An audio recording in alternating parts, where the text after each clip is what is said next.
Hi, my name is Mary Spender and welcome to today's episode.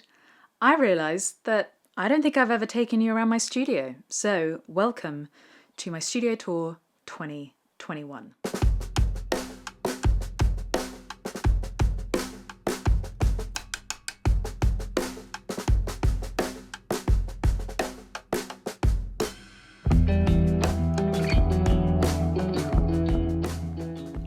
In February, I will be making a record sat right here, but let's start off with vocals. So I'm going to be using the SM7B as my main vocal mic. However, I am interested in seeing what I get out of the Super 55 because this one has a lot more clarity.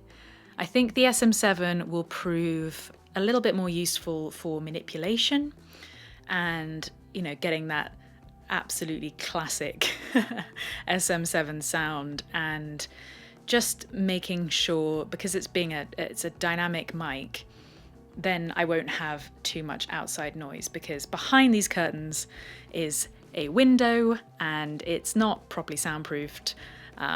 This whole room in general is not properly soundproofed, so I've had to make do, and using a dynamic is definitely the best thing for me. However, sometimes I just think this might be the right sound. I don't know. I'm going to be experimenting, but that's what I'm going to be using for vocals. When it comes to guitars, I have no excuse not being able to find the tone that I need. Obviously, I've got a few acoustics to choose from and definitely a few electrics and just one bass. So let's start off with my bass guitar. This is my Mexican P bass.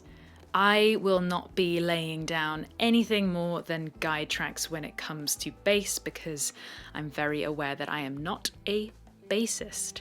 But I will just like to track something, even if it's just root notes, so that I just have a feel before the stems come back from whoever will be playing bass, which is yet to be determined. I have two people on my mind, of course, my two favourite bassists in the whole world right now, but I'm yet to ask them, and I'm yet to have any tracks in the state to actually send them.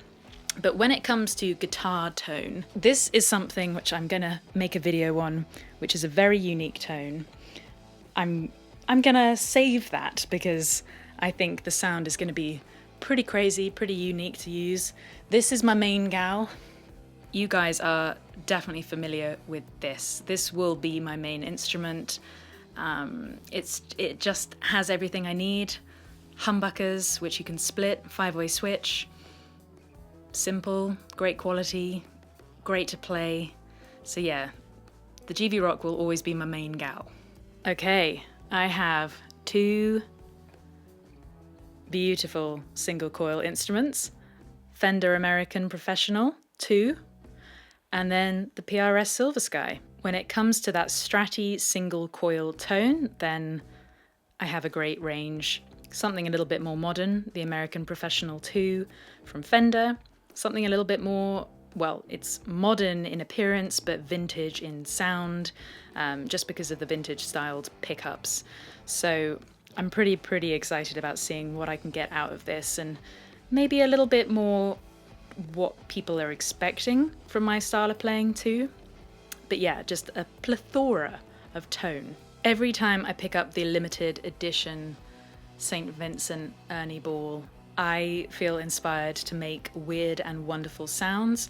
I will put the whammy bar into this and just create washy soundscapes. And yeah, it's just so much fun to play. The mini humbuckers are something just totally different to everything else. It's really exciting to have such a variety of tone. You might be familiar with this if you checked out yesterday's video. This is the PRS SE Zach Myers.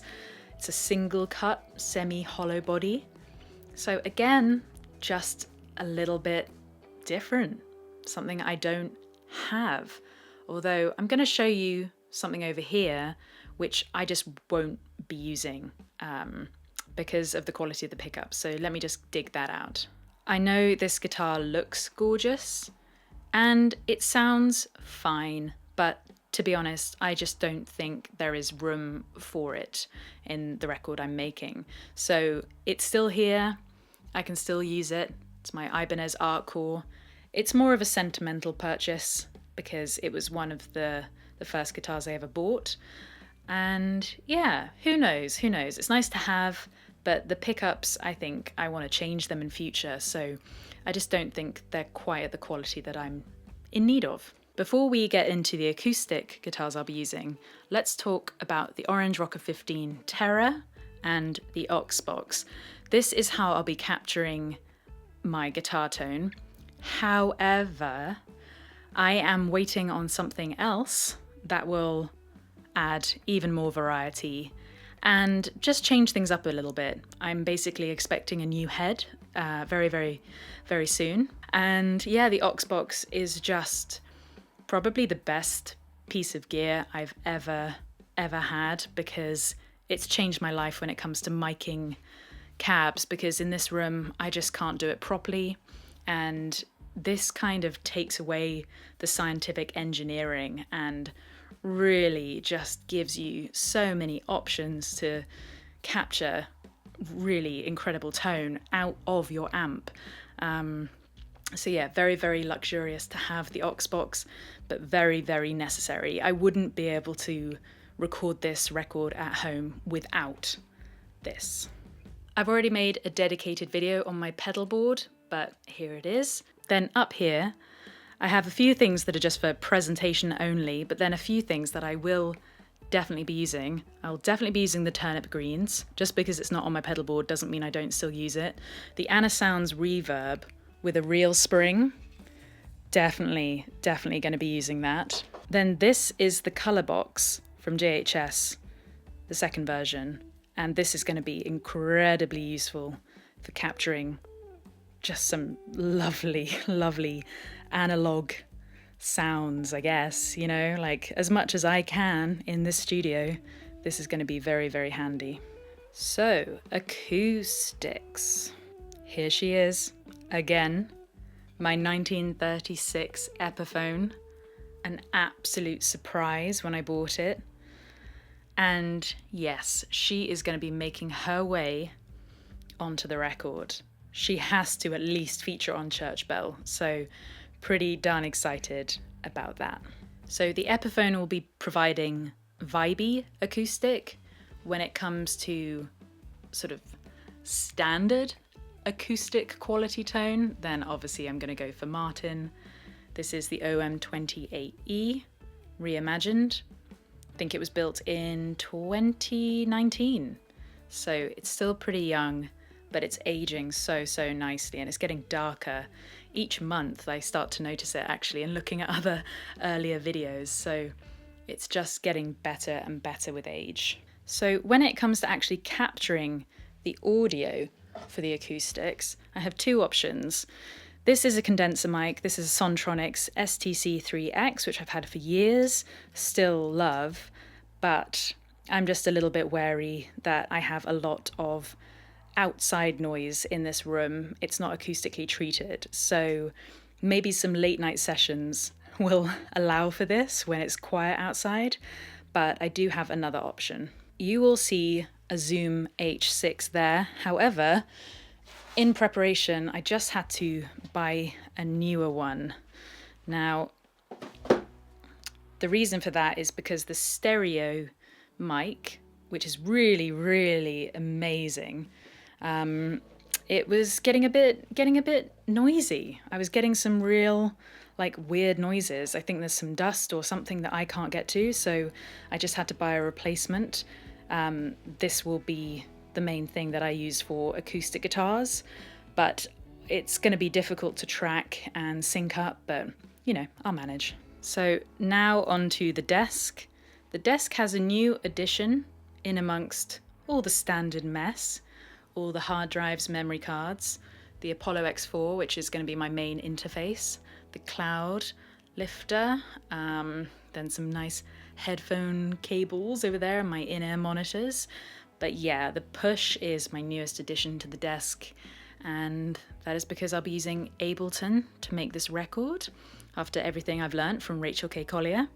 I've got my glasses, and then I've got my focus remote for the cameras.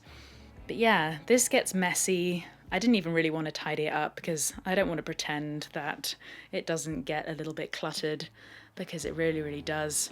I'll be using my Adam A7X monitors, which you can't really tell, but they are quite far away from the wall behind. So although they're not in prime position, I'm just going to be tracking. I'm not going to be mixing. You will see something that I'm very ashamed of, because I just stole the lens from this camera and I've just left it as is. So just bear with me 1 second.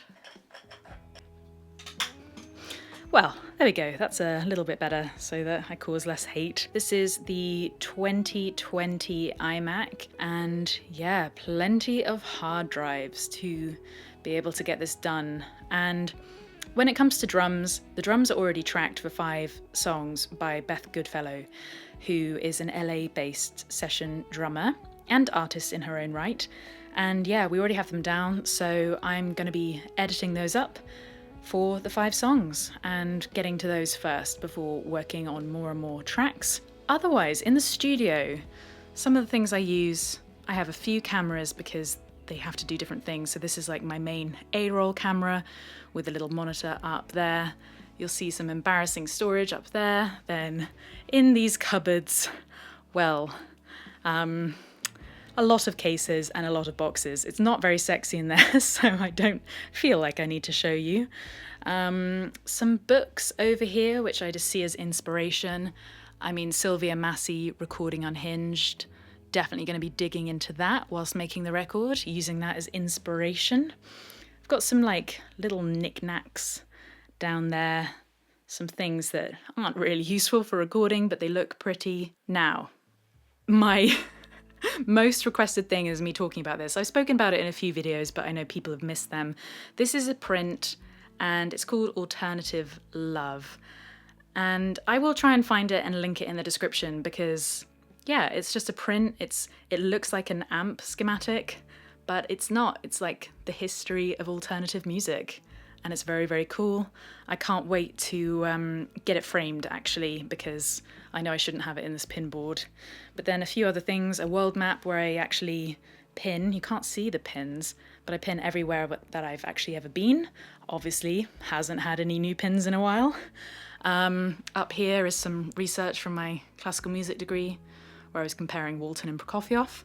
I've got my straps, my record, and a nice thing from Third Man Records for a usual, a vinyl player, but it doesn't actually fit my vinyl player. So yeah, this is my humble abode.